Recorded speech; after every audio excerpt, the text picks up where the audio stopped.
Hey people, came across this video. It was posted 2013.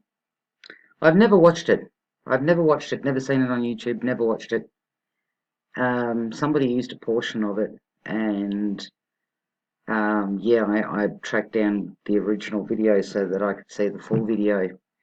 And I think that the situation that we're kind of in at the moment with all of this COVID bullshit, um, I think this is a good video for everybody in the United States to watch because we can see what's happening to people if they don't wear masks. We can see what's happening to people if they don't social distance. We can see the pressure being put on people every day. Well, a lot of us can see it. We all talk about when it gets to the point where if you don't get tested, you won't be able to do your grocery shopping. If you don't get tested, you won't get your welfare check. If you don't get vaccinated, you can't do your shopping. If you don't get vaccinated, you won't get your check. Watch this video.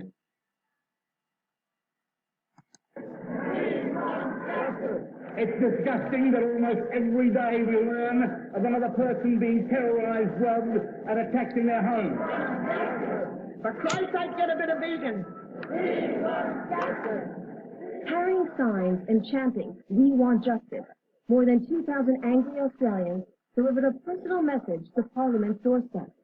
They're fed up with false promises and sick and tired of living in fear.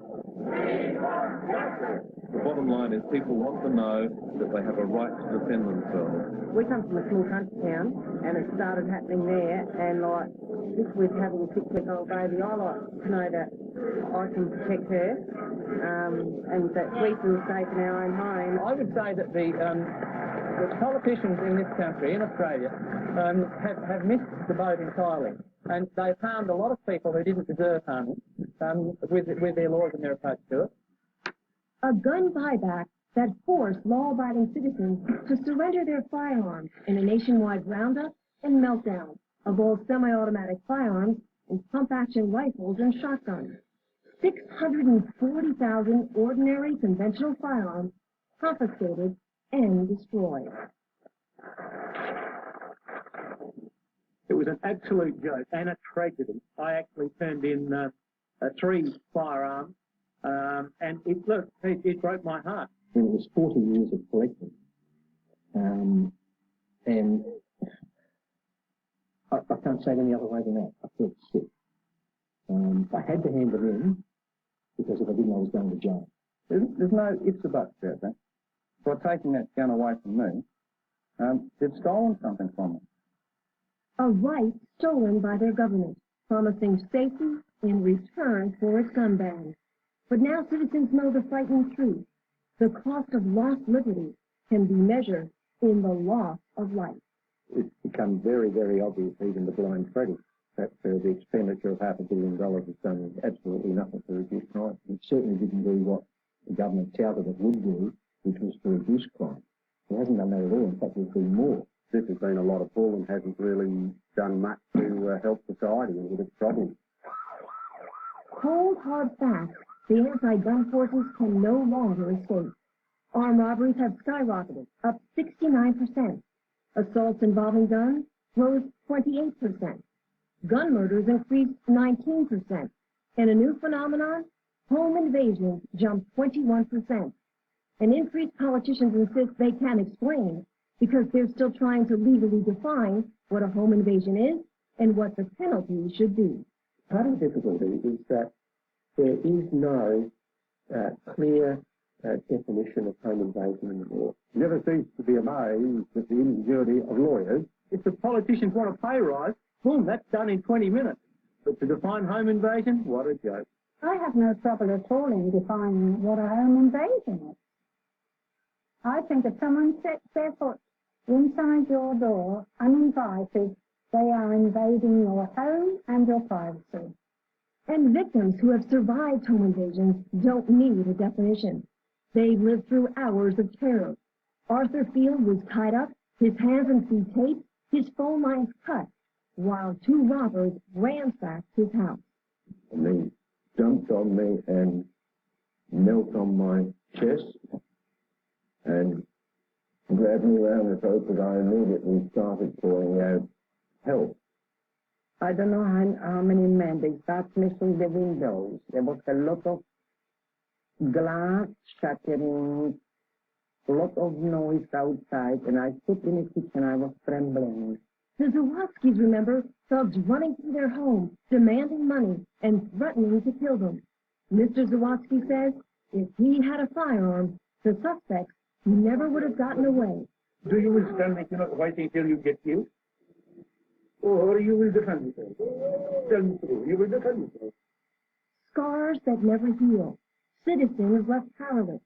But it's criminals who have been empowered and emboldened by the new gun laws because the innocent can't fight back. What's happening today is that the offender, the bad guys, are happy to break into somebody's house. They're not frightened to break into somebody's house while they're at home. Citizens denied the right to protect themselves by a justice system that won't. Well, my opinion of the legal system here is it's absolutely weak. Weak as water. I mean, it's just got no backbone. But the sentencing for various crimes is just pathetic. And police who can't. They're undermanned, and morale has never been lower. It's very bad at the moment. It's never been worse. Since 1993, we've had a real decrease in over 230 sworn police officers in this state. These policemen have joined the job, policemen have joined the job to go out and do it, and they can't even attend at breaks or assaults because there's no vehicle to even get them there. I mean, that's just absolutely ridiculous. Gun laws that have backfired. And Australians who have been forced to hide behind bars and deadbolts. Some are even installing extensive security systems because the firearms they still own that haven't been banned have to be locked up, unloaded, and unavailable. I mean, get real. If I had someone break in here, I've got to go get the bolt, get the rifle, find the ammunition somewhere else, put it all together, and then defend myself. If this other person's got a firearm, it's going to threaten my life. No way. It doesn't bloody add up. A political fraud. Gun bans that haven't made a difference, and gun owners now struggling to stop a growing momentum against them. The people pushing the removal of guns from the Australian society are already saying that's only the first step. Publicly, that's only the first step. Now we want the handguns, we want every other firearm. Their warning to Americans, don't think it can't happen to you. It can, and it already is. Unless you, as a firearms owner, get off your butt now and start to oppose those that want to take them off of you right here and now, I would say that within 5 to 10 years, the restrictions on gun owners in America will be similar to what happens in Australia. Don't trust the politicians. Get in there, keep on their back. Be a member of the NRA, be a member of your local gun club. Be part of the NRA. And never, ever, ever give up.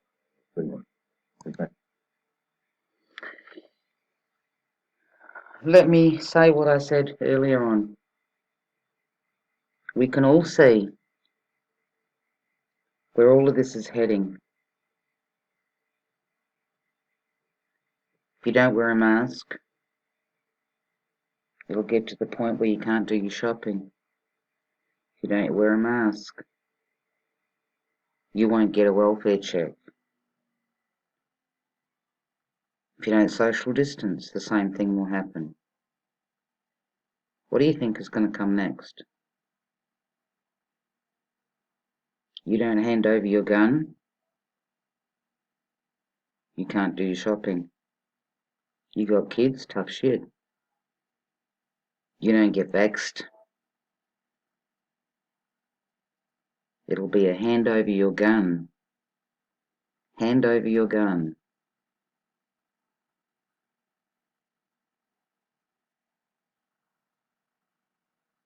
People, it's coming your way. It's coming slowly, so that you can't see it. That's what they do. They always do these things slowly, so that you can't see it happening. So that you can't see it happening. I hear people say, I'll never give up my guns, I'll never give up my guns, I don't care, I'm going to go down fighting, I'll never give up my guns. You got kids. You got kids. They need to be fed with all of this COVID bullshit and them stopping people from going to work and people that have been put on welfare because they don't have jobs to go back to because businesses are bust. It's all so that they can control you. You got weapons. You can't eat your weapons. Your weapons are not going to buy you food. You know, it's all going to come down to that. We won't give you a welfare check. You can't go shopping unless you hand over your weapons. Keep fooling yourself if you think that it's not going to happen to you. This video, which I didn't even know fucking existed, is a good example. And this is from 2013. You know, and people are sending a message in this video to you folks in the US to not for 1 minute think that it can't happen to you. In the end, that's all you've got. If you think you have rights, tomorrow the government can take them away from you. I think the Americans have to be very, very careful because, you know, their rights will be quickly eroded as ours have, and we don't have a chance in hell of getting those rights back.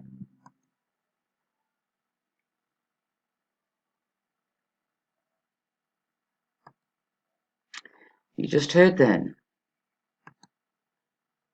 You know, you just heard that.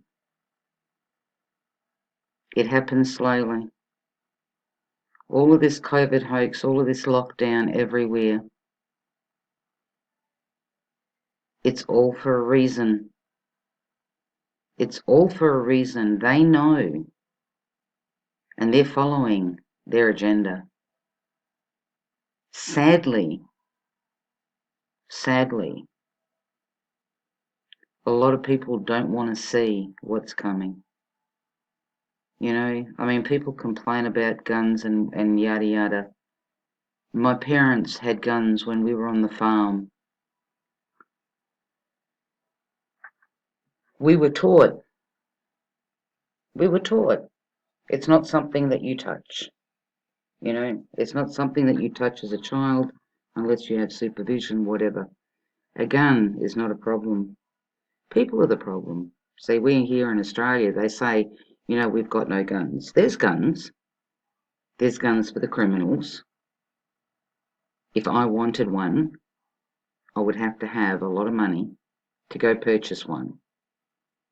And that's not including ammunition, but they can be purchased.